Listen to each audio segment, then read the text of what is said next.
Jilid 24. Dalam keadaan kacau balau itu, Si Subeng mengangkat diri sendiri sebagai raja dan Han Buong menjadi raja muda pembantunya yang setia.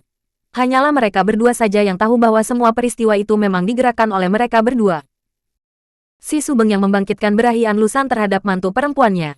Bahkan di dalam mabok, Si Subeng yang membujuk supaya kaisar baru itu memasuki kamar dengan mengatakan bahwa di dalam kamar itu dia telah menyediakan seorang wanita cantik mirip mantunya itu untuk Anlusan. Dan selagi Anlusan yang mabok itu menggagahi mantunya sendiri, diam-diam Han Buong menghubungi pangeran dan membisikkan bahwa ada penjahat memasuki kamarnya. Maka terjadilah seperti apa yang telah direncanakan oleh mereka berdua, yaitu kematian Anlusan di tangan puteranya sendiri dan kemudian kematian pangeran di tangan Si Subeng. Terjadilah perubahan besar-besaran di kota raja, pergantian kekuasaan dan kembali Han Buong berhasil mengangkat dirinya sendiri seperti yang dicita-citakan ibunya, yaitu menjadi seorang pangeran yang berkuasa. Jauh lebih berkuasa daripada di waktu ibunya masih hidup, yaitu menjadi tangan kanan penguasa baru yang menjadi sekutunya. Akan tetapi, jatuhnya Anlusan dan berpindahnya kekuasaan di tangan Si Subeng, masih saja belum meredakan ketegangan-ketegangan di kota raja akibat perebutan kekuasaan. Seperti biasa penguasa baru mengangkat teman-temannya sendiri menduduki jabatan tinggi, melakukan penggeseran-penggeseran sehingga menimbulkan dendam dari kawan-kawan yang berbalik menjadi lawan. Dalam keadaan seperti itu, kacau rencana perebutan kekuasaan. Kalau perlu dengan cara halus maupun kasar, para pemberontak yang kini memegang tampuk kerajaan itu menjadi lalai. Mereka terlalu memandang rendah kaisar yang telah melarikan diri ke Sichuan, menganggap keluarga kaisar lama itu sudah jatuh benar-benar. Kesibukan untuk kepentingan ambisi pribadi membuat mereka lengah dan kurang memperhatikan pertahanan sehingga mereka tidak tahu betapa kaisar dan keluarganya di Sichuan telah membentuk kekuatan baru untuk melakukan pembalasan. Kaisar tua Hian Tiong yang hancur lahir batinnya karena bukan hanya mahkota kerajaan dirampas oleh pemberontak Anlusan, akan tetapi terutama sekali karena selirnya tercinta, Yang Kui-hui, harus mati digantung oleh keputusannya sendiri. Setibanya di Sichuan, menjadi seorang kakek yang patah semangat dan selalu tenggelam dalam duka cita. Dalam keadaan mengungsi itu, di Sichuan, keluarga kaisar dan para pengikutnya yang masih setia, menerima keputusan kaisar tua untuk mengangkat kaisar baru, yaitu putera mahkota yang bergelar Su Tiong. Pada waktu itu sisa pasukan pemerintah yang telah kalah perang terhadap Anlusan, di bawah pimpinan Panglima Besar Ko Cui, telah menyusul pula ke Sichuan. Kaisar Su Tiong lalu menghimpun kekuatan dari rakyatnya di daerah Sichuan, dan minta bantuan kepada negara-negara tetangga yang bersahabat. Maka terkumpullah pasukan-pasukan campuran yang terdiri dari bermacam suku, bahkan terdapat pula bangsa Turki,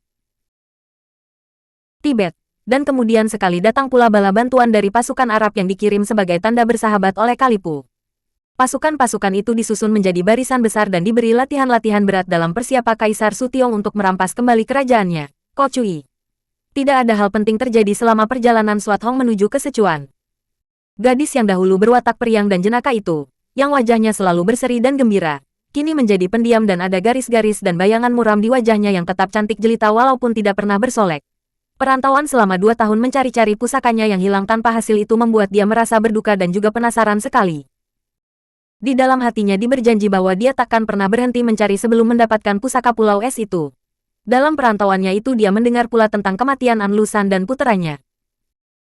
Ketika dia tiba di Sichuan, pada waktu itu kaisar yang baru, yaitu Kaisar Si Tiong, memang sedang menyusun tenaga di bawah pimpinan Panglima Besar Ko Cui sendiri. Panglima Ko ini menyebar para pembantunya, yaitu panglima-panglima bawahan di seluruh daerah Sichuan untuk menerima dan mendaftar para sukarelawan yang hendak masuk menjadi tentara. Seorang di antara bawahannya yang bertugas mengumpulkan bala bantuan bahkan menghubungi orang-orang asing dari barat ini adalah Panglima Bouqiat. Panglima inilah yang telah berjasa menghubungi orang-orang Arab sehingga akhirnya Kalipu, yang kuasa di Arab sendiri, mengirim pasukan bala bantuan. Bouqiat berkedudukan di sebuah dusun daerah selatan dan di sini dia menyusun pasukannya sambil menjamu pasukan dari Arab yang sebagian kecil sebagai pasukan pelopor telah tiba di situ. Panglima Kok Cui yang cerdik memisah-misahkan para pasukan asing yang membantunya agar menjauhkan terjadinya bentrokan. Pasukan bantuan dari Turki berada di utara, dari Tibet berada di selatan dan dari timur adalah pasukan yang terdiri dari bermacam-macam suku bangsa. Pada suatu hari, Suat Hong tiba di daerah yang dikuasai oleh Panglima Bouqiat inilah. Dara ini merasa heran ketika melihat ada banyak tentara asing yang bertubuh jangkung, bersikap gagah dan berkulit coklat gelap, bermata tajam dan bercambang bauk berkeliaran di daerah itu. Di tengah jalan, dia melihat seorang laki-laki asing yang tinggi besar dan gagah, memegang gandewa dan akan panah dikelilingi prajurit-prajurit Han dan Arab sambil tertawa-tawa. Laki-laki berusia 30 tahun lebih yang gagah itu berkata dalam bahasa Han yang kaku. Lihat burung-burung itu, aku akan menurunkannya sekaligus 3 ekor. Yang mana kalian pilih? Swat Hong tertarik, berhenti dan memandang ke atas. Diam-diam dia terkejut dan menganggap orang itu sombong. Mana bisa menjatuhkan burung-burung yang terbang begitu tinggi sekaligus 3 ekor kalau orang ini bukan seorang ahli panah yang sakti. 3 ekor dari depan, terdengar teriakan. Tidak, yang paling belakang adalah paling sukar, kata orang lain. Perwira bangsa Arab itu tersenyum dan tampaklah giginya yang rata dan putih berkilauan. Kumisnya bergerak-gerak. Biar kujatuhkan 2 terdepan dan burung terakhir. Kelompok burung yang terbang tinggi sudah tiba tepat di atas mereka. Perwira itu memasang 3 batang anak panah pada gendewanya, lalu menarik tali gendewa. Terdengar suara menjepret dan meluncurlah 3 batang anak panah seperti 3 sinar berkilauan ke atas. Dari bawah tidak kelihatan bagaimana burung-burung itu terkena anak panah, namun jelas tampak betapa 2 ekor burung terdepan dan seekor paling belakang tiba runtuh ke bawah. Ketika 3 ekor burung itu jatuh ke tanah dan semua orang melihat bahwa dada burung itu tertusuk anak panah, mereka bersorak dan bertepuk tangan memuji. Boleh juga dia. Pikir Swat Hong sungguh pun dia maklum bahwa kepandaiannya memanah seperti itu hanyalah berguna untuk pertempuran jarak jauh dan sama sekali tidak ada artinya untuk pertandingan berdepan. Tentu kalah cepat oleh amgi, senjata rahasia, seperti jarum, paku, piau dan lain-lain. Hai, Nona, tepuk tangan untuk kelihayan perwira Ahmed. Tiba-tiba ada seorang laki-laki menegur Swat Hong. Laki-laki ini adalah seorang prajurit Han dan sambil menyeringai dia bertepuk tangan dan mendesak Swat Hong untuk ikut bertepuk tangan. Akan tetapi Swat Hong tidak mau melayaninya, membuang muka dan melanjutkan langkahnya. Akan tetapi laki-laki itu melompat dan menghadang di depannya sambil bertolak pinggang. Nanti dulu, berani kau menghina perwira Ahmed. Dia bukan hanya lihai dan menembak tepat, juga banyak wanita tergila-gila kepadanya. Dan kau berani memandang rendah. Swat Hong memandang dengan mata melotot lalu mendengus, pergilah, sambil melangkah terus, dan kau laki-laki kurang ajar. Swat Hong berkata dan sekali dia menggerakkan lengannya yang terpegang. Dia berbalik sudah memegang pergelangan tangan laki-laki itu dan begitu dia membetot, laki-laki itu jatuh tersungkur mencium tanah. Berani kau memukulku. Prajurit itu marah sekali dan cepat melompat dan menubruk. Plak, augegeh. Prajurit itu terlempar dan mengadu-adu, mukanya membengkak. Melihat ini, 5 orang. Prajurit kawan orang pertama itu menjadi marah dan menerjang maju. Tangkap, dia tentu mata-mata. Swat Hong merasa muak sekali dan juga marah. Melihat 5 orang itu menerjang dan hendak berlumba menangkap dan merangkulnya. Kaki tangannya bergerak dan dalam segebrakan saja, 5 orang itu pun roboh tersungkur dan tidak dapat berlagak lagi karena mengadu-adu kesakitan. Tentu saja keadaan menjadi ribut dan banyak anak buah pasukan mengurung. Akan tetapi tiba-tiba perwira yang ahli menggunakan anak panah tadi meloncat maju dan menghadik. Mundur semua. Setelah orang-orang mundur tidak melanjutkan gerakan mereka untuk mengeroyok, perwira itu membungkuk di depan Swat Hong sambil berkata, harap Nona maafkan. Sudah lazim bahwa anak buah pasukan selalu bersikap kasar. Nona tentu bukan orang sini. Kalau boleh bertanya hendak kemanakah? Pikir Swat Hong. Pantas kalau banyak wanita tergila-gila. Memang perwira yang bernama Ahmed ini gagah sekali. Gagah dan tampan. Amat keras daya tariknya terhadap wanita terutama sekali sepasang matanya yang tajam dengan bulu mata panjang lentik dan alis yang tebal itu. Juga dagunya berlekuk dan menambah kejantanannya. Selain tampan dan gagah, juga laki-laki ini pandai bersikap manis terhadap wanita.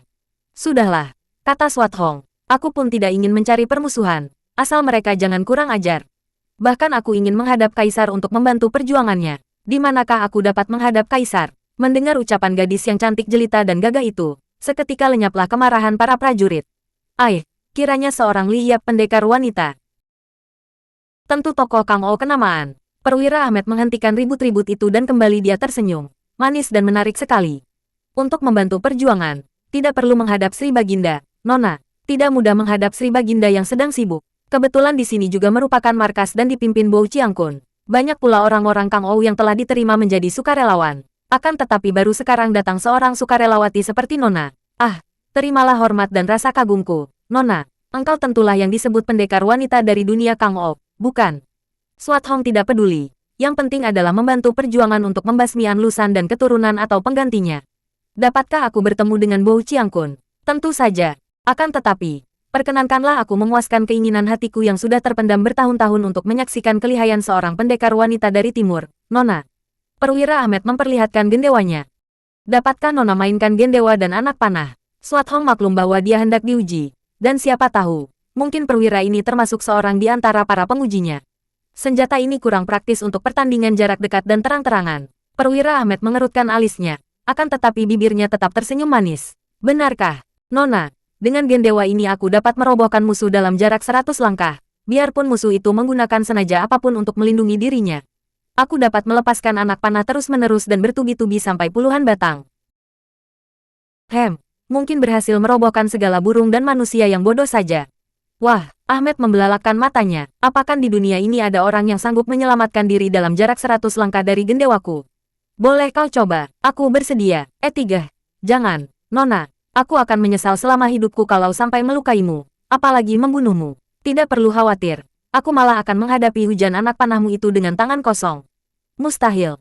Orang Han yang pertama kali dirobohkan Swat Hong, kini mendekat dan karena dia maklum akan kelihayan darah itu, kini dia hendak mencari muka dan berkata, Saudara Ahmed, jangan memandang rendah seorang Li Hiap. Dia pasti akan sanggup memenuhi kata-katanya. Atas dorongan dan desakan banyak orang, akhirnya Ahmed mau juga mencoba kepandaian wanita cantik jelita itu. Dengan tenang Swat Hong melangkah sambil menghitung sampai 100, langkah pendek-pendek saja, kemudian membalik dan menghadapi Ahmed dengan mata tak berkedip. Wah, terlalu dekat sekali. Langkahmu begitu pendek-pendek, Nona. Ini hanyalah 50 langkah, tidak ada 100. Ahmed berteriak sambil melangkah mundur sampai 50 langkah. Diam-diam Swat Hong memuji kejujuran dan niat baik di hati perwira asing itu. Terserah kepadamu. Nah, aku sudah siap, katanya. Ahmed ragu-ragu, mukanya agak pucat. Tapi, setidaknya kau harus membawa pedang untuk menangkis atau sebuah perisai. Tidak perlu, seranglah. Didesak oleh orang banyak, dan memang di dalam hatinya dia juga merasa penasaran sekali. Ahmed lalu memasang 5 batang anak panah di gendewanya, dan masih ada puluhan batang di tempat anak panah yang siap untuk disambar tangan kanan menyusul rombongan anak panah terdahulu. Nona, siap dan hati-hatilah. Teriaknya dan terdengar suara menjepret ketika tampak 5 sinar berturut-turut meluncur ke arah Swat Hong, diikuti oleh puluhan pasang mata yang tidak berkedip dan dengan hati penuh ketegangan. Swat Hong melihat betapa 5 batang anak panah itu meluncur di sekeliling tubuhnya. Tahulah dia bahwa orang itu memang amat hebat ilmu panahnya akan tetapi juga amat lembut hatinya terhadap wanita sehingga sengaja membuat anak panah rombongan pertama menyeleweng. Dia diam saja tidak bergerak membiarkan 5 batang anak panah itu lewat, diikuti seruan menahan napas dari semua orang yang sudah merasa ngeri melihat nona itu sama sekali tidak mengelak. Ahmed membelalakkan matanya, hampir dia tidak percaya. Anak panahnya itu hanya sedikit saja selisihnya dari kulit tubuh wanita itu. Namun wanita itu dengan tenang saja berdiri diam tidak bergerak. Tidak perlu sungkan. Bidik yang tepat, Swat Hong berkata setelah dia merasa yakin bahwa luncuran anak panah itu dapat diikuti dengan pandang matanya sehingga mudah bagi dia untuk menjaga diri. 5 batang lagi anak panah sudah berada di gendewa Ahmed dengan cepat bukan main dan kembali terdengar suara menjepret ketika 5 batang anak panah itu menyambar seperti kilat ke arah Swat Hong. Darah itu melihat betapa 5 batang ini menyambar ke arah kakinya semua, maka dia mengerti bahwa Ahmed masih saja khawatir kalau mencelakainya. Maka dia meloncat dan sekaligus menendang ke bawah sehingga dia bukan hanya mengelak, bahkan berhasil menendang runtuh semua anak panah itu. Ahmed mengeluarkan seruan kagum dan kini dia pun tidak ragu-ragu lagi akan kehebatan pendekar wanita itu. Anak panahnya meluncur bertubi-tubi seperti hujan derasnya, menyusul ke arah tubuh Swat Hong dan darah ini pun memperlihatkan kepandaiannya. Sambil mengelak berloncatan ke sana-sini, tangannya menyambar dan 2 batang anak panah ditangkapnya dengan kedua tangannya. Lalu dia menggunakan 2 batang anak panah itu untuk menangkis semua anak panah yang datang menyambar.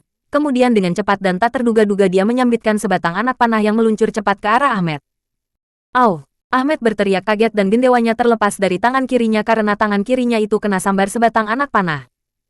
Gendewanya terlepas akan tetapi tangan kirinya tidak terluka karena anak panah yang menyambar tangannya itu dilepas dengan cara dibalik sehingga bukan ujung yang runcing yang mengenai tangannya, melainkan ujung belakang yang bulu-bulunya telah dibuang. Ahmed segera lari menghampiri Swat Hong, memandang penuh kagum. Kemudian dia membungkuk sampai dalam sambil berkata, Duhai, Nona adalah setangkai bunga di tengah padang pasir. Satu di antara puluhan ribu wanita belum tentu ada yang seperti Nona. Saya merasa kagum dan hormat sekali. Wajah Swat Hong menjadi merah. Bukan main hebatnya pujian yang keluar dari mulut pria ini. Pujian yang aneh dan istimewa. Akan tetapi sebelum dia menjawab terdengar kaki kuda berderap dan muncullah seorang panglima sebangsa Ahmed naik kuda.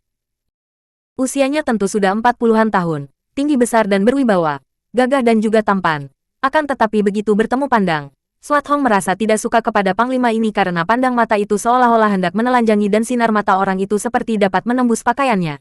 Ahmed cepat berdiri dengan tegak memberi hormat kepada atasannya. Panglima itu lalu bertanya kepada Ahmed dalam bahasa mereka sendiri yang tidak dimengerti oleh Swat Hong. Dijawab pula oleh Ahmed. Panglima itu mengangguk-angguk. Bicara lagi lalu memutar kudanya pergi dari tempat itu setelah melempar kerling penuh gairah dan kagum ke arah Swat Hong. Nona, Komandanku tadi bertanya tentang Nona dan menyuruh Nona langsung saja menghadap Bo Qiangkun untuk melapor. Tentu saja bantuan tenaga seorang yang berkepandaian tinggi seperti Nona amat dihargai dan dibutuhkan. Mari Nona, saya antar. Kau baik sekali. Terima kasih. Jawab Swat Hong yang merasa memperoleh seorang sahabat dalam diri perwira yang simpatik ini. Nama saya Ahmed, Nona. Swat Hong tersenyum. Mengerti bahwa itulah cara yang sopan dari sahabat barunya untuk menanyakan namanya. Dan namaku Han Swat Hong. Mereka memasuki sebuah bangunan besar dan di ruangan dalam, Ahmed membawa Swat Hong ke dalam sebuah kamar di mana duduk seorang tua berpakaian panglima perang. Orang ini berusia 50 tahun lebih, mukanya bulat dan matanya sipit menjadi agak lebar ketika dia memandang Swat Hong yang datang bersama Ahmed. Setelah memberi hormat, Ahmed berkata, Nona Han Swat Hong ini ingin menjadi sukarelawati. Aku sudah mendengar dari komandanmu. Kau boleh pergi meninggalkan Nona ini di sini, jawab Panglima Bo dengan sikap angkuh. Menyaksikan sikapnya ini saja Swat Hong sudah merasa kurang senang. Ahmed memberi hormat, melirik kepada Swat Hong lalu melangkah keluar dengan tegap. Setelah derap kaki Ahmed tidak terdengar lagi, kamar itu menjadi sunyi sekali biarpun di situ. Selain Bo Qiangkun dan Swat Hong, masih terdapat 4 orang pengawal yang berdiri di sudut kamar seperti arca. Silahkan duduk, Nona. Suara Bo Qiangkun berubah, tidak singkat dan keras seperti tadi, melainkan lunak dan manis. Hal ini membuat Swat Hong makin tidak senang lagi. Akan tetapi karena kedatangannya hendak membantu kerajaan melawan pemberontak, bukan hendak berhubungan dengan orang ini, dia tidak banyak cakap, lalu duduk. Kami telah mendengar akan kelihayan Nona yang mendemonstrasikan kepandaian di luar tadi. Kebetulan sekali kedatangan Nona, karena Kaisar memang membutuhkan seorang pengawal wanita untuk menjaga keselamatan keluarga Kaisar. Oleh karena itu, harap Nona menanti di dalam pesanggerahan. Kalau kesempatan sudah terbuka, kami akan mengantarkan Nona untuk menghadap Kaisar sendiri. Girang juga hati Swat Hong karena dia lebih senang untuk bekerja dekat dengan keluarga Kaisar daripada bekerja sama dengan para prajurit Kaisar itu. Pula, memang karena merasa bahwa ayahnya adalah masih sedarah dengan keluarga Kaisar maka dia berkeinginan membantu keluarga Kaisar, maka pekerjaan menjadi pengawal untuk melindungi keselamatan keluarga Kaisar amatlah cocok baginya. Baik, saya akan menanti, jawabnya. Setelah mencatatkan nama Swat Hong, Bo Qiangkun sendiri lalu mengantarkan darah itu pergi ke pesanggerahan, yaitu sebuah bangunan yang terpencil, berada di pinggir gunung, bangunan yang bentuknya indah dan mungil. Ketika menuju ke bangunan ini, Swat Hong melihat beberapa orang penjaga yang jumlahnya hanya belasan orang akan tetapi senjata mereka aneh, yaitu sebatang pedang yang bengkak-bengkok seperti ular dan memegang perisai yang bentuknya seperti batok kura-kura. Mereka ini adalah pasukan istimewa, pasukan pengawalku, kata Bo Qiangkun menjelaskan dengan nada suara bangga ketika Swat Hong memandang mereka itu yang berdiri tegak dan memberi hormat kepada Bo Qiangkun dengan gagah. Setelah mereka memasuki pesanggerahan, Bo Qiangkun melanjutkan. Mereka terdiri dari orang-orang pilihan, bermacam suku bangsa di barat dan utara. Akan tetapi Swat Hong sudah tidak memperhatikan lagi cerita tentang pasukan pengawal tadi, karena dia sedang memperhatikan keadaan pesanggerahan yang cukup mewah itu. Rumah ini kosong, tanyanya, memang dikosongkan dan disediakan untuk tamu agung. Karena sekarang tidak ada tamu, maka Nona boleh beristirahat di sini barang sehari 2 hari untuk menanti kesempatan Kaisar dapat menerima Nona menghadap. Saya akan mengirim 2 orang pelayan wanita untuk melayani segala keperluan Nona, dan sekarang juga saya akan berusaha melaporkan kedatangan Nona kepada Kaisar. Swat Hong hanya mengangguk dan pembesar itu pergi meninggalkannya. Ketika Swat Hong sedang memeriksa keadaan pesanggerahan itu yang ternyata mewah dan lengkap dengan kamar tidur yang indah, masuklah 2 orang pelayan wanita membawa perlengkapan dan bahan masakan. Kami menerima perintah untuk melayani Nona di sini, kata mereka dan segera mereka sibuk di dapur. Swat Hong merasa tidak enak hatinya. Dia melamar untuk menjadi pejuang membantu Kaisar, akan tetapi dia diterima seperti seorang tamu agung, ditempatkan di rumah mungil dan dilayani dengan istimewa seperti dimanja. Apakah karena dia wanita, ataukah karena dia memperlihatkan kepandaiannya tadi dan dipilih menjadi pengawal keluarga Kaisar? Dia ingin melihat-lihat keadaan di luar. Akan tetapi baru saja dia meninggalkan pondok itu sejauh belasan langkah, tiba-tiba muncullah 3 orang mengawal istimewa yang bersenjata pedang berbentuk ular dan perisai kura-kura tadi. Harap Nona jangan meninggalkan pondok. Kami diperintah untuk menjaga pesanggerahan dan kalau Nona memaksa pergi kami harus mengawal Nona. Swat Hong mengerutkan alisnya. Akan tetapi karena maksud itu baik, biarpun dianggapnya tidak ada gunanya, aneh dan menyebalkan, dia tidak menjawab melainkan kembali memasuki pondok, terus ke kamar dan merebahkan diri di atas pembaringan. Dia merasa seperti seorang asing di situ. Tiba-tiba dia tersenyum teringat kepada Ahmed. Untung ada orang yang simpatik itu. Setidaknya, dia yakin bahwa dia mempunyai seorang sahabat yang boleh dipercaya. Akan tetapi baru saja dia beristirahat di atas tempat tidur yang lunak itu, terdengar suara hiruk-pikuk di luar. Suat Hong yang memang selalu merasa tidak enak itu meloncat dan berlari keluar. Kagetlah dia ketika melihat bahwa yang datang adalah Bo Chiangkun dan Panglima Arab tinggi besar yang menjadi atasan Ahmed tadi, diiringkan oleh 7 orang pelayan pria yang membawa baki tertutup. Begitu berhadapan, Bo Chiangkun menjura dengan hormat sambil berkata, "Qiong Hai, selamat Nona Han. Kami telah menghadap Kaisar dan karena beliau masih sibuk, mulai besok lusa Nona boleh menghadap sendiri. Sementara itu, beliau mengirim kami berdua untuk menemani Nona menerima hidangan yang dikirim dari dapur keluarga Kaisar." Hati Suat Hong tidak senang dan curiga, akan tetapi karena nama Kaisar disebut-sebut, dia tidak berani menolak. Dia tahu bahwa penolakan hadiah dari Kaisar dapat diartikan penghinaan dan pemberontakan. Banyak dia mengerti tentang peraturan kerajaan. Karena selain dia sendiri adalah puteri raja di Pulau Es juga dia banyak membaca kitab-kitab ayahnya tentang penghidupan keluarga raja di daratan besar. Terpaksa dia membalas dengan menjura penuh hormat. Kemudian bersama 2 orang panglima itu dia memasuki pondok dan duduk menghadapi meja besar bersama mereka berdua. Setelah hidangan yang lengkap dan masih panas diatur di atas meja dan para pelayan mundur berdiri di sudut, 2 orang pelayan wanita muncul melayani mereka makan minum. Bo Chiangkun memperkenalkan panglima itu sebagai panglima yang menjadi komandan dari pasukan Arab yang membantu. Kami mengandalkan bantuan sahabat-sahabat dari barat ini untuk merampas kembali kota raja. Antara lain Bo Chiangkun berkata, akan tetapi urusan itu hanya didengarkan sepintas lalu saja oleh Suat Hong yang menghendaki agar pertemuan ini cepat selesai. Dengan tangannya sendiri Bo Chiangkun lalu mengisi cawan-cawan kosong di depan Suat Hong, panglima Arab, dan dia sendiri. Lalu mengangkat cawan arak sambil berkata, "Mari kita mulai makan minum bersama dengan mengucapkan terima kasih kepada Sri Baginda dengan mengangkat cawan penghormatan untuk kejayaan Sri Baginda Kaisar." Suat Hong mengangkat cawan dan minum bersama mereka. Kemudian Bo Chiangkun mempersilahkan Suat Hong dan Panglima Arab itu untuk mulai makan. Sambil makan, Bo Chiangkun dengan gembira menceritakan keadaan mereka, kekuatan yang sedang mereka susun, juga menceritakan kekacauan di kota raja sebagai akibat perebutan kekuasaan di antara para pemberontak sendiri. Betapa An Lushan dan puteranya tewas dan sekarang si Subeng yang berkuasa juga menghadapi bersaingan dari bekas kawan-kawan sendiri. Hahaha, seperti sekumpulan anjing memperebutkan tulang. Dia menutup ceritanya sambil tertawa-tawa. Panglima Arab itu yang diperkenalkan tadi bernama Husin bin Sidik, mengeluarkan sebuah guci yang bentuknya seperti tanduk kerbau, membuka tutupnya dan mencium bau harum yang aneh. Sambil tertawa dia mengacungkan guci tanduk kerbau itu sambil berkata, "Nona adalah seorang pendekar yang berilmu tinggi dan dipilih untuk menjadi pengawal Sri Baginda. Karena itu sudah sepatutnya menerima penghormatan kami dengan anggur padang pasir ini. Marilah kita minum 3 cawan untuk pertama, demi keselamatan Sri Baginda sekeluarga." Dia mengisi cawan arak di depan Suat Hong dengan minum dari guci tanduk kerbau itu. Tidak banyak, hanya setengah cawan kurang, karena dia diajak minum demi keselamatan keluarga Kaisar. Tentu saja Suat Hong tidak menolak, apalagi karena dia melihat betapa Bo Chiangkun dan Panglima Husin sendiri juga minum. Diminumnya cawannya dan ternyata anggur itu enak dan tidak begitu keras. Manis dan harum sungguh pun agak aneh harumnya. "Secawan lagi kita minum demi persahabatan kita." Kembali Suat Hong minum dari cawan araknya yang sudah diisi lagi setengahnya. "Dan cawan terakhir kita minum untuk kemenangan perjuangan kita." Sekali ini cawan itu dipenuhi dan karena anggur itu sama sekali tidak mendatangkan pengaruh apa-apa, Suat Hong tidak khawatir dan minum anggur sampai habis. Panglima Husin dan Bo Chiangkun tertawa girang dan melanjutkan makan minum sepuas-puasnya. Setelah kenyang, kedua orang panglima itu berpamit dan sambil tertawa Bo Chiangkun berkata, "Harap Nona jangan pergi meninggalkan pesanggrahan ini karena siapa tahu tiba-tiba saja Sri Baginda Kaisar telah siap menerima kunjungan Nona. Hal itu bisa saja terjadi di siang hari atau di malam hari. Sebaiknya kalau Nona mengaso saja dalam pesanggrahan dan sewaktu-waktu. Kalau Sri Baginda menghendaki, aku sendiri atau Panglima Husin yang akan datang menjemput Nona." Suat Hong mengangguk dan setelah 2 orang panglima itu pergi dan meja dibersihkan lalu ditinggal pergi oleh para pelayan, dia lalu minta kepada wanita pelayan untuk menyediakan air. Setelah mandi dan tukar pakaian, Suat Hong kembali beristirahat di dalam kamar yang indah itu.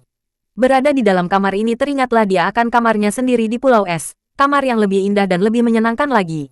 Dia menutup mulut dengan tangan dan menguap, goyang-goyang kepalanya. Mengapa dia begini mengantuk? Dia menguap lagi, bukan main, rasa kantuk sukar dipertahankannya lagi. Aneh sekali, hari baru menjelang senja, belum malam, pula habis makan dan mandi, mana bisa mengantuk. Kembali dia menguap dan Suat Hong meloncat bangun, duduk sambil memegangi kedua pelipisnya. Ini tidak wajar, pikirnya. Rasa kantuk yang amat hebat dan terbayanglah wajah Panglima Husin yang mengajaknya minum sampai 3 kali. Kemudian, terbayanglah dan terdengar lagi kata-kata Bo Chiangkun yang menyatakan bahwa kalau Kaisar menghendaki, sewaktu-waktu dia atau Panglima Husin akan datang menjenguknya. Semua ini dilakukan sambil tertawa-tawa dan seakan-akan ada main mata di antara kedua orang panglima itu. Celaka. Dia mengeluh. Ingin dia turun membasahi muka dengan air. Akan tetapi dia tidak kuat. Baru saja dia turun.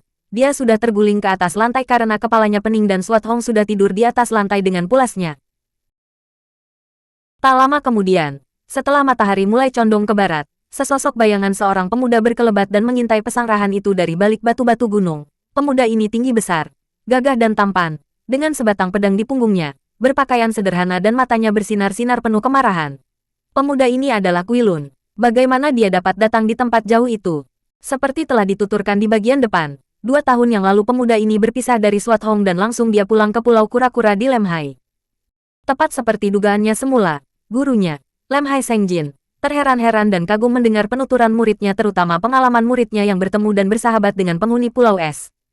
Setelah muridnya selesai menceritakan semua pengalamannya, juga tentang kematian Oh Soan Chu, gadis Pulau Neraka yang dicintainya dengan suara berduka, kakek itu berkata, "Pengalamanmu sudah cukup, muridku. Sekarang biarlah aku memperdalam ilmumu dan menerima sisa-sisa dari semua kepandaianku. Setelah itu, berangkatlah kau lagi ke daratan besar. Negara sedang kacau balau dilanda oleh para pemberontak.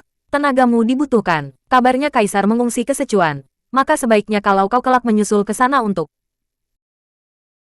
membantu Kaisar. Jangan membiarkan dirimu terbujuk oleh kaum pemberontak." Demikianlah, Kui Lun berlatih silat untuk yang terakhir dari gurunya. Terutama sekali memperhebat ilmu pedang yang dimainkan bersama dengan kipas di tangan kirinya.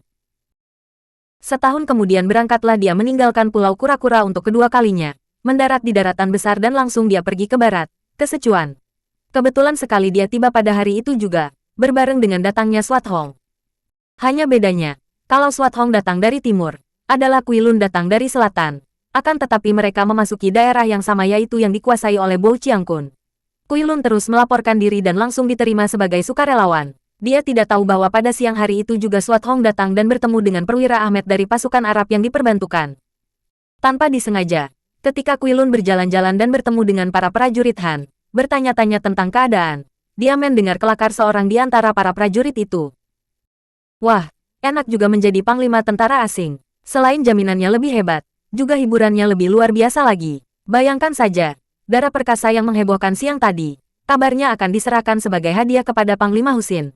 Ah, masa, jelita sekali dia, dan masih perawan hijau lagi. Akan tetapi ilmu silatnya hebat. Jangan-jangan Panglima itu akan mampus olehnya. Mudah-mudahan begitu. Tapi Panglima itu terkenal pandai. Dan lihat saja perwira Ahmed itu. Di mana-mana para wanita tergila-gila kepadanya. Agaknya mereka memiliki jimat untuk menundukkan hati wanita. Mendengar ini, Kui Lun mengerutkan alisnya. Tak disangkanya, di tempat seperti ini dia mendengarkan peristiwa yang sepantasnya terjadi di dunia penjahat. Seorang dara dihadiahkan begitu saja. Mendengar bahwa dara itu lihai ilmu silatnya, dia tertarik. Kalau wanita itu lihai, mana bisa dia dihadiahkan begitu saja? Dia ikut bicara sambil tersenyum. Aha, kau tidak tahu, kawan. Banyak jalan yang dapat dilakukan oleh Bo Chiangkun. Dan kabarnya, tidak pernah ada wanita yang dapat melawan apabila dikehendaki oleh Panglima Husin itu. Apalagi kalau Bo Chiangkun sudah mengizinkannya. Dan dalam hal ini, agaknya Bo Chiangkun selalu berusaha mengambil hati orang-orang berkulit hitam itu. Kui Lun makin tak senang hatinya. Dia mendengarkan dengan teliti dan akhirnya memperoleh keterangan bahwa dara yang hendak dihadiahkan itu kabarnya telah dikurung di dalam pesanggerahan, yaitu rumah kecil terpencil yang oleh para prajurit diberi nama tempat penjagalan perawan. Semenjak kecil Suhu menanamkan sifat pendekar, membela keadilan dan kebenaran kepadaku. Kui Lun berpikir, biarpun sekarang aku menjadi seorang pejuang, tetap aku harus menentang kejahatan, dari siapapun juga datangnya. Dengan pikiran ini, Kui Lun mulai melakukan penyelidikan dan pada sore hari itu dia sudah mendekati rumah pesanggerahan itu dan menyelinap untuk menyelidiki dari jarak dekat, kalau mungkin memasuki rumah itu dan menolong si gadis yang hendak dijadikan korban. Melihat betapa di 4 penjuru terdapat 4 orang penjaga yang selalu melakukan perondaan mengelilingi pesanggerahan itu, Kui Lun bersembunyi dan mengintai.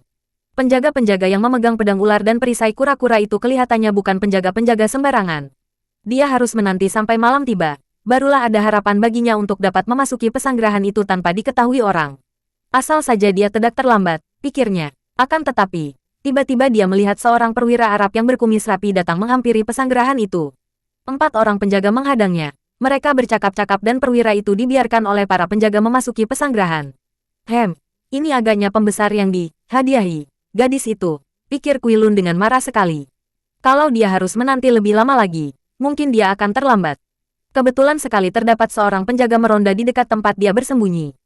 Keparat busuk, Kuilun berseru marah dan dia meloncat dari tempat sembunyinya. Penjaga itu terkejut cepat menarik perisai kura-kura di depan dadanya dan mengangkat pedangnya, siap untuk menyerang. HA3TTT, tubuh Kuilun yang meloncat ke atas itu langsung menendang dengan tumit kaki kanan di depan. Bres, perisai kura-kura itu ternyata kuat menahan tendangan Kuilun. Akan tetapi pemegangnya terdorong dan terjengkang bergulingan. Mendengar suara berisik ini, berdatanganlah para penjaga lain dan dalam waktu sebentar saja Kuilun terpaksa harus mencabut pedang dan kipasnya. Mengamuk dikepung oleh belasan orang penjaga yang bersenjata pedang ular dan perisai kura-kura itu.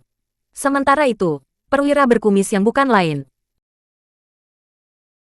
adalah perwira Ahmed tadi. Setelah berhasil meyakinkan para penjaga bahwa dia datang untuk memeriksa apakah darah itu masih berada di pesanggrahan, terkejut mendengar ribut-ribut dan ketika dia menengok, dia melihat seorang pemuda perkasa sedang dikepung para penjaga.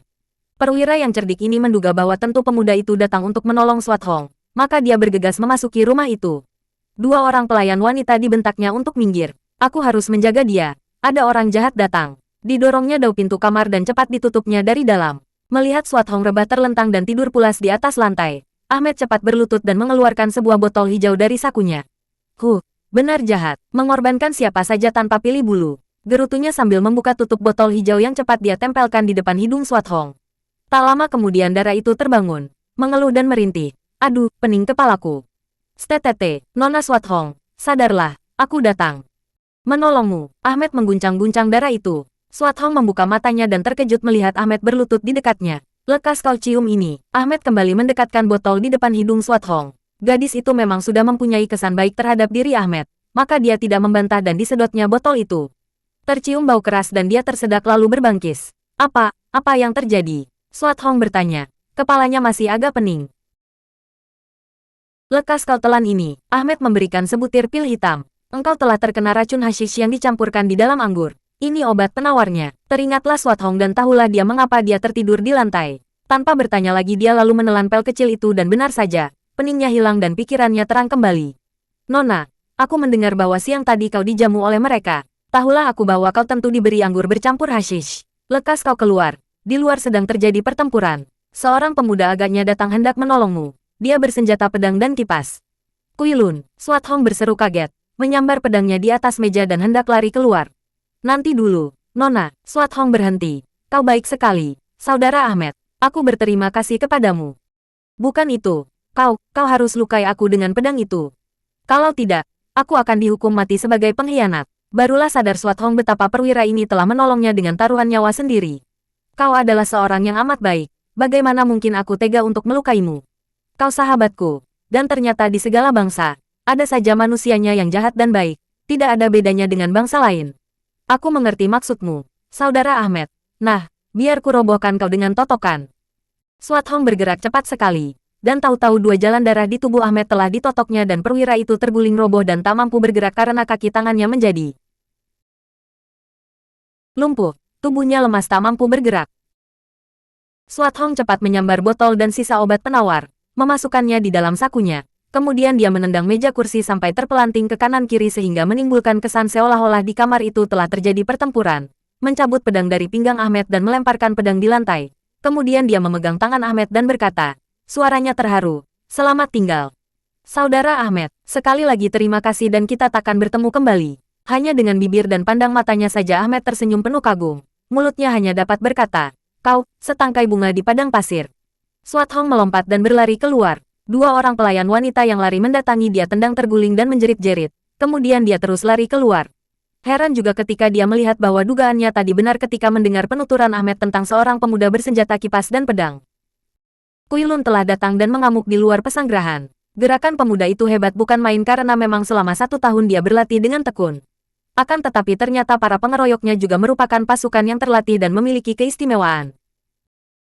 Bukan hanya senjata mereka yang aneh, yaitu pedang ular dan perisai kura-kura. Akan tetapi juga mereka itu membentuk barisan yang kokoh kuat, saling membantu dan banyak menggunakan perisai untuk berlindung. Kemudian pedang ular itu meluncur dari depan perisai. Persis gerakan seekor kura-kura menyerang dan menyembunyikan kepala di dalam batoknya. Menghadapi kepungan yang ketat ini, Kuilun merasa kewalahan juga. Akan tetapi dia mengamuk dengan penuh keberanian dan akhirnya dia dapat membobolkan kepungan dengan jalan berloncatan ke sana-sini. Kemudian mendadak dia meloncat melewati kepala pengepung yang berada di belakangnya dan begitu berada di luar kepungan dia berhasil merobohkan 2 orang pengeroyok dengan pedang dan kipasnya. 14 orang sisa pasukan itu sudah mengepung lagi. Akan tetapi mendadak terdengar lengking nyaring dan robohlah 4 orang diserang oleh Swat Hong dari luar kepungan. Nona Han, Kuito aku. Mari kita basmi mereka ini. Seru Swat Hong. Kuilun girang bukan main. Tak pernah disangkanya bahwa darah yang hendak dijadikan korban itu adalah Han Swat Hong. Dia merasa kecelik juga, karena ternyata bahwa gadis yang akan ditolongnya itu berbalik malah menolongnya. Kita lari saja, Nona, tidak perlu melawan tentara yang amat banyak. Tidak, aku harus bunuh dulu si keparat si Bou. Pada saat itu terdengar suara hiruk-pikuk dan berbondong-bondong datanglah pasukan besar dipimpin oleh Bou Qiangkun sendiri. Melihat Bou Qiangkun, Swat Hong menjadi marah sekali. Dari mulutnya terdengar suara melengking nyaring dan tubuhnya melesat seperti terbang cepatnya. Pedangnya menyambar sebagai sinar kilat ke arah Bou Qiangkun. Panglima ini terkejut, menggerakkan pedang menangkis. Terdengar suara berdencing nyaring dan pedang di tangan panglima itu patah disusul robohnya tubuhnya yang berkelojotan karena ternyata lehernya hampir putus terbabat pedang di tangan Swat Hong. Nona, jangan. Kuilun lari mendekat dan mereka sudah dikepung oleh ratusan orang prajurit yang menjadi bengong menyaksikan kematian komandan mereka secara yang sama sekali tidak disangka-sangka itu. Semua orang menduga bahwa tentu Nona yang tadinya melamar sebagai sukarelawati dan pemuda yang menjadi sukarelawan ini tentulah mata-mata dari pihak pemberontak. Tangkap mata-mata, bunuh mereka, tahan semua senjata. Kuilun berteriak dan suaranya mengatasi semua keributan itu. Semua orang menahan senjata dan memandang kepada pemuda itu dengan marah. Mau bicara apa lagi mata-mata yang sudah membunuh komandan mereka ini? Saudara-saudara sekalian, kami berdua bukan mata-mata pemberontak, sama sekali bukan. Bahkan kami adalah musuh-musuh pemberontak. Kami berdua adalah sungguh-sungguh hendak membantu gerakan Sri Baginda Kaisar untuk menghalau pemberontak dari kota raja. Akan tetapi celakanya, Nona Han Swat Hong yang beriktikat baik ini dicurangi oleh Bo Xiangkun. Sukarelawati yang gagah perkasa ini, yang akan dapat membantu banyak sekali kepada Sri Baginda, oleh Bo Xiangkun hendak dikorbankan sebagai hadiah kepada Panglima Arab, untuk diperkosa. Tentu saja kami melawan kejahatan ini. Tangkap. Bunuh, dia telah membunuh Bo Xiangkun. Jangan percaya hasutan mulut mata-mata pemberontak. Kini tempat itu penuh dengan prajurit, tidak hanya ratusan, bahkan ribuan banyaknya. Mereka sudah marah semua karena biarpun di antara mereka ada yang dapat memaklumi kebenaran ucapan Kuilun, namun kenyataan dibunuhnya Bo Qiangkun tentu saja menggegerkan dan mengacaukan mereka. Dengan senjata di tangan mereka sudah mengeroyok 2 orang itu. Menyesal tidak berhasil. Nona, tidak apa. Oh aku, mati di sampingmu membesarkan hati. Benarkah? Tentu saja. Karena engkau seorang yang baik sekali, Kuito aku. Kalau begitu, marilah mati bersama. Pemuda itu dengan wajah berseri sudah siap dengan sepasang senjatanya. Mereka saling membelakangi dan saling melindungi. Para prajurit sudah berdesak-desakan hendak menyerbu. Tiba-tiba terdengar suara yang halus dan tenang, namun penuh wibawa. Harap cuwi sekalian tidak menggerakkan senjata. Sungguh ajaib sekali. Biarpun ada di antara mereka yang tidak mempedulikan kata-kata ini dan hendak tetap menyerang, tiba-tiba saja merasa bahwa tangan mereka tidak mampu bergerak. Terdengar seruan-seruan kaget dan heran. Dan kini semua mata memandang kepada seorang pemuda yang dengan tenangnya berjalan memasuki kepungan itu, dengan membuka jalan di antara para prajurit. Juga Kuilun dan Swat Hong mengeluarkan seruan tertahan. Mereka berdua pun merasa betapa tangan mereka tidak dapat digerakkan. Otomatis mereka pun menoleh dan melihat pula seorang pemuda yang memasuki kepungan itu dengan sikap tenang sekali. Seorang pemuda yang berpakaiannya sederhana, agak kurus, matanya memancarkan sinar yang luar biasa. Pemuda yang memandang kepada Swat Hong dengan senyum di bibir. Su Heng, tiba-tiba Swat Hong menjerit. Pedangnya terlepas dari pegangan dan sambil terisak dia lari menghampiri lalu menubruk pemuda itu yang bukan lain adalah Kwa Xin Liong. Su Heng, Su Heng, ibuku, tenanglah. Sumoy, tenanglah. Suara Xin Liong mengandung wibawa yang luar biasa sehingga Swat Hong yang dilanda kekagetan dan keharuan hebat karena sama sekali tidak menyangka bahwa Su Hengnya masih hidup itu, dapat menenangkan hatinya. Su Heng, betapa bahagia rasa hatiku. Su Heng, jangan kau tinggalkan aku lagi. Tidak, Sumoy, tidak lagi. Aku cinta padamu. Su Heng, aku cinta padamu. Tanpa malu-malu Swat Hong meneriakkan suara hatinya ini di tengah-tengah kepungan ratusan, bahkan ribuan orang prajurit. Kuilun memandang semua itu dan 2 titik air mata membasahi bulu matanya. Dia merasa terharu, juga girang sekali. Girang melihat kebahagiaan Swat Hong dan sekaligus dia teringat kepada Soan Chu. Dia pun sudah dapat bergerak, melangkah maju dan berkata, Kwa Tai Hiap, syukur bahwa engkau masih dalam keadaan selamat. Sungguh aku ikut merasa girang. Xin Liong tersenyum kepadanya. Kuito aku, engkau seorang sahabat yang baik. Simpanlah pedang dan kipasmu. Tidak perlu melanjutkan pembunuhan yang tidak ada gunanya ini. Kuilun menurut. Akan tetapi matanya memandang ragu dan sambil menyarungkan pedang dan menyimpan kipasnya. Dia bertanya, akan tetapi, mereka itu. Terdengar teriakan-teriakan dari para pengepung. Tangkap mata-mata musuh, bunuh pemberontak, tangkap pembunuh Bou Qiangkun. Ribuan orang prajurit sudah bergerak lagi. Suat Hong memegang lengan suhengnya dan Kuilun juga mendekati Xin Liong. Betapapun juga, gentar dia menghadapi ribuan orang yang berteriak itu. Apalagi dia tidak boleh melawan. Ketenangan Xin Liong membuat dia mencari perlindungan dekat pemuda ini. Xin Liong memegang lengan sumoinya dan terdengarlah suaranya penuh kesabaran dan ketenangan yang wajar. Cui sekalian tahu bahwa mereka berdua ini bukan mata-mata. Dan Cui tahu apa yang telah terjadi. Maka harap Cui perkenankan kami pergi. Kemudian sebaiknya melaporkan kepada Sri Baginda apa yang telah terjadi sehingga dapat diambil tindakan tepat, demi ketertiban. Suara ini demikian halus. Akan tetapi mengatasi semua teriakan dan anehnya orang-orang itu tidak berteriak-teriak lagi. Kami hendak pergi sekarang. Xin Liong memegang lengan Suat Hong dengan tangan kanannya, memegang lengan Kuilun dengan tangan kiri, lalu menarik kedua orang itu keluar dari kepungan. Suat Hong dan Kuilun melangkah dengan bengong, merasa seperti dalam mimpi saja karena ketika mereka melangkah pergi melalui ribuan orang pasukan itu, tidak ada seorang pun di antara para prajurit yang mencoba untuk menghalangi mereka. Bahkan ajaibnya, tidak ada seorang pun yang memandang mereka, seolah-olah para prajurit itu tidak melihat mereka. Dan memang begitulah. Para prajurit itu pun bengong ketika secara tiba-tiba setelah pemuda tampan halus itu berpamit, tiga orang itu tiba-tiba saja lenyap dari situ tanpa meninggalkan bekas. Setelah Xin Liong dan dua orang temannya pergi jauh, barulah gempar di tempat itu dan akhirnya Kaisar memperoleh laporan tentang semua peristiwa yang terjadi. Panglima Husin dikirim pulang dan pimpinan pasukannya diserahkan kepada Ahmed. Sementara itu, Xin Liong, Kuilun dan Suat Hong pergi meninggalkan Sichuan. Ketika mereka tiba jauh dari daerah itu, mereka berhenti dan Suat Hong berkata, Su Heng, mengapa kita meninggalkan Sichuan?